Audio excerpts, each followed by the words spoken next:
made them at the beginning, made them male and female, and say, for this cause shall a man leave father and mother, and shall cleave to his wife, and they twain shall be one flesh. So what is Christ making a reference to about at the beginning he made them male and female? He's referring to Adam and Eve. Why? So when you have things that contradict the Son of God, throw it away, because it's an obvious lie. Like people say, Christ he learned Egyptian. What did he say? I saw some books that say he went to Egypt. He did go to Egypt, but they said he learned all the hieroglyphs, the astrologies of Egypt, and that's how he's able to do miracles. That's not true. It's all lies. But that's what people do. And many of these lies come from the white. A lot of them. Not all of them, but a lot of them. You know? We are taught that Mary conceived and gave birth. But we don't know, most of us don't know how she died. How did she die? It's not written. It doesn't even tell you how Peter and Paul died. That's when you have to find archaeology, history books, and that. Peter just alludes to himself about to die in the book of Peter. Give me that real quick. 1 Peter 1:15, I think. After my decease, you know what I mean? Yes, sir. 2 Peter chapter 1 and verse. Might be 5, I forgot. Verse 15. Okay. Moreover, I will endeavor that ye may be able, after my decease, after I die, to have these things always in remembrance. So Peter's telling us he's about to die. Christ told Peter in John, the last chapter, that he was about to die. He never mentions how Mary died. Of course, she lived, obviously, a little longer. You know, I think I've always been doing this. I've always been listening to your podcast before, because I've seen it before. Wow. When I went to South Africa, I've been on your podcast so many times. Oh, okay. They call it controversial. That's what they say. Because you believe Jesus was black. So they call it controversial. I don't know why. While forming this movement, let's say it's a movement, Israel United in Christ, that's a movement. Did you have, at a point, there's a time you broke, you are like with a team, then some of them left, they went the other way. Is it because of maybe because of what they believe, and they believe something different? You have some people that believe we can rape women. That's not. You don't believe in that? No. Give me that law, please. Some crazy Israelites that believe. Read that for me. Deuteronomy chapter 22, verse 25. But if a man find a betrothed damsel in the field, and the man force her means rape her, and lie with her, then the man only that lay with her shall die. God's law is that man shall die. Right? But to the damsel thou shalt do nothing. To the woman thou shalt do nothing. Right. Go ahead. There is in the damsel no sin worthy of death. There's no sin in the woman because she was raped. But you have some evil-minded people. They'll learn forbid, then they'll create a doctrine. But let's say they have a trouble speaking to a woman. Oh, I think I could rape women. And I find you, and I find you. Oh, come, let's rape women. Let's teach that. And then you get a bunch of baser, low-life men that follow behind that. It's crazy. And that's in the States. Can you talk about wealth? I want us to talk about wealth in church. Because nowadays, like, I mean, some of us, like, so many people don't believe, they don't go to church because they believe it's a way of making profits. We want to talk about wealth and tithe. Yes. Do you believe in using this movement to make money? No, not at all. The monies that are contributed is meant to do the work. Like, give me that Acts 4.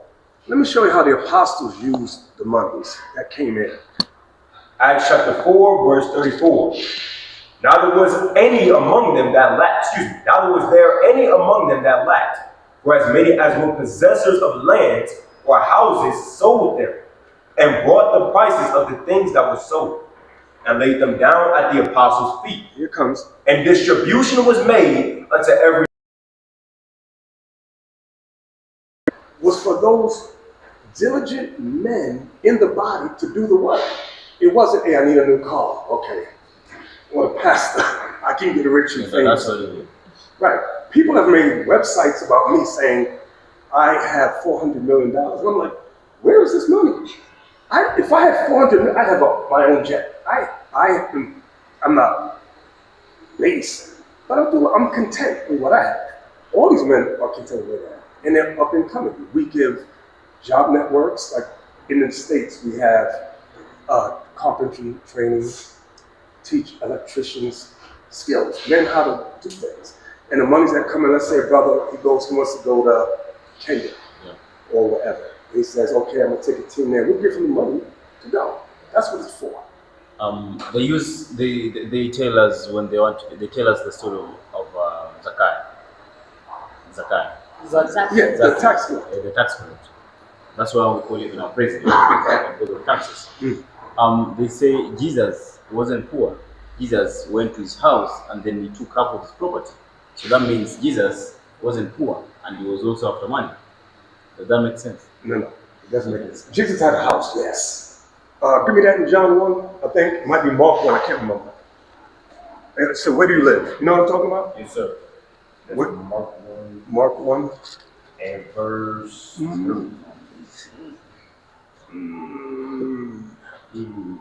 Where dwelleth thou? Let me see. Let me find it.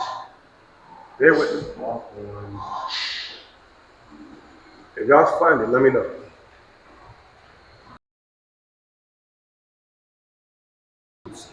Dwelleth thou.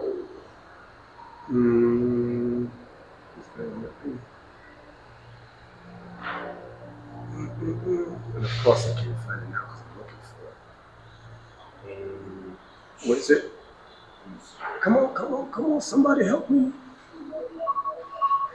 John 1:38. Okay, John 1:38. That's good. John chapter 1 and verse 38. Then Jesus turned and saw them following, and said unto them, What seek ye? They said unto him, Rabbi, which is to say, being interpreted, Master, well, where dwellest thou? He saith unto them, Come and see. They came and saw where he dwelt, and abode with him that day, for it was about the 10th hour. So he in the house. Him and his mother lived in the house. That's not good. Then what's the difference between tithe and 10%? Oh, big difference. Give me that John 14, excuse me. Deuteronomy 14. Deuteronomy chapter 14 and verse 22. I want to say this first. King Leopold II, you heard of him. When he sent missionaries throughout the Congo, he said, tax the people. Tax the people. And it's online. It says a letter from King Leopold II to their missionary. You can read it. It's published. He tells his missionaries to tax the people. Teach them to read, but never to reason. Now, let's see how he taxed the people and how they twisted scripture. Deuteronomy 14. Deuteronomy chapter 14, verse 22. Thou shalt truly tithe all the increase of thy seed, that the field bringeth forth year by year. So the first tithe is of just seed. Yeah. Go ahead. And thou shalt eat before the Lord thy God, in the place which he shall choose to place his name there. The tithe of thy corn, The tithe of your corn, of thy wine, tithe of your wine, and of thine oil, tithe of your oil. and of the firstlings of thy If herds, you have cows and sheep, tithe that. Go ahead. and of thy flocks, that thou mayest learn to fear the Lord thy God always. So that's tithing. Go ahead. And if the way be too long for thee, So let me explain that part. Read that again. and if the way be too long for thee, so that thou art not able to carry it, So let's say you're in Kenya here, right? And you got to go to Jerusalem. And you have tons of seed, tons of cattle, excuse me, tons of cattle. It's too far for you. What do you have to do? Okay? or if the place be too far from thee, which the Lord thy God shall choose to set his name there, when the Lord thy God hath blessed thee, That's Jerusalem, right? then shalt thou turn it into money. So if I have 10 cattle, ox, seed, corn, oil, wine, it's too far for me to get to Jerusalem. I'm going to sell it I'm going to get the money. Let's say this is all the money that I collected. Okay? And bind up the money in thine hand, and shalt go unto the place which the Lord thy God shall choose. I can get this to Jerusalem easier than 10 cows. Okay? And thou shalt bestow that money for whatsoever thy soul lusteth after. So bestow that money means buy something. What are we supposed to buy with the money once we get to Jerusalem? For oxen, Buy ox, or for sheep, or for wine, or for strong drink, or for whatsoever thy soul desireth. And thou shalt eat there before the Lord thy God, and thou shalt rejoice, thou and thine household. So the tithing was never money. It was always your crops, your corn, your cattle. Well, watch this. There's something more. Right? And the Levite, that is within thy gates, thou shalt not forsake him. So many of the people here in Kenya may be either the tribe of Levi or Asher. Okay? For he had no part nor inheritance with thee. So a part of the tithe was for the Levites. Okay? At the end of 3 years, thou shalt bring forth all the tithe of thine increase the same year. How often should we pay tithes of our corn and crops? At the end of 3 years, thou shalt bring forth all the tithe. So churches don't teach that. They say every week, every month. Every week. That's what they do. So they twist scriptures. And that's from the Catholic Church, King Leopold, all to the same. But according to Jesus, while the teachers of law were trying to find a mistake and to find something to lay on Jesus when they wanted to persecute, he was asked, "Teacher, what do you say about giving? Tithing and giving to the temple?" And he answered them and said, "Give to Caesar what belongs to Caesar." That's right. Now, watch this. Give me Matthew 23:23. I want that first. That's not the one he's quoting, but I want to start first. Matthew chapter 23, verse 23. Woe unto you, scribes and Pharisees, hypocrites, for ye pay tithe of mint. Wait, I want this slow. You pay tithe of mint. For ye pay tithe of mint, and anise, and cumin. That's herbs. So tithing was never money. It was always herbs, spices, corn, seed, animals. Okay? And have omitted the weightier matters of the law. They omitted the more important things in the law. Right? Judgment. They didn't deal with judgment. Mercy. They had no mercy. And faith. And they had no faith in God. So these were evil hypocrites. Now, what you're referring to was paying taxes. Find me that, render to Caesar. Because they said, whose face is this? Superscription, and use the word. I don't know how to spell superscription. I'll try. You know how to spell? Super. Mark 12:16. Yeah. 21. Sorry. Go ahead. Matthew chapter 22, verse 21. They say unto him, Caesar's. What? When you start at 19. 19. Show me the tribute money. No, 17. You gotta start Verse 17. Tell us therefore, what thinkest thou? Is it lawful to give tribute unto Caesar or not? So they were trying to catch him about paying taxes to Rome. Okay? But Jesus perceived their wickedness. Ye hypocrites, show me the tribute money. And they brought unto him a penny. And he saith unto them, whose is this image and superscription? They say unto him, Caesar's. Then saith he unto them, render therefore unto Caesar the things which are Caesar's, and unto God the things that are God's. So Christ said, pay your taxes. Whatever belongs to Rome, give it to them. But whatever belongs to God, you give to him. So that's what he said. Now, according to the current Christianity that we have, there is one thing I really want to. They have demonized. They have demonized drinking alcohol or wine. I really want to, because pastors and the teachers that we have currently in Christianity churches tell that drinking, Smoking weed. leave even about smoking, about drinking,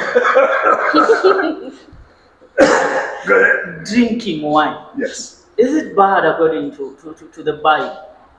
Of course not. Give me that. I want the one in Timothy first about wine. Where Paul says, drink wine. First Timothy chapter 5, verse 23. Drink no longer water, but use a little wine for thy stomach's sake. So why would Paul? Is to drink wine. Yes, he said drink a little wine. Yes. You know what a A little little wine is. But there's a lot more. Give me the other ones in Proverbs. Yes, sir. Hey, you know what I like? Ephesians. No. Give me the one in Proverbs. I like that. Find me that. You know what I'm talking about? Proverbs 31. Yeah, that's good. Proverbs chapter 31 and verse 6. Give strong drink unto him that is ready to perish, and wine unto those that be of heavy hearts. Okay, I want Ecclesiastes 9 and 7. This is what I want. 9 and 7, Ecclesiastes 9 and 7, and then Ecclesiastes 10 and 19. Ecclesiastes chapter 9 and verse 7. Go thy way, eat thy bread with joy, and drink thy wine with a merry heart. You see that? Drink your wine with a merry heart. Now, chapter 10, 19. Chapter 10, verse 19. A feast is made for laughter, and wine maketh merry. Yeah, that wine maketh merry. So people make up their own doctrine. I mean, if you don't like wine, that's fine. But don't make a doctrine and say, God said that. No, God said drink wine. Don't get drunk. That's okay. I want us to talk about leadership. Yes. I mean, most of the time, people say, I'm giving a prophecy, someone so and so is going to be the president, or is going to be a leader in certain country. Who chooses the leaders? Because right now, if maybe let's say Donald Trump, someone says bad, someone says good, someone says God chosen.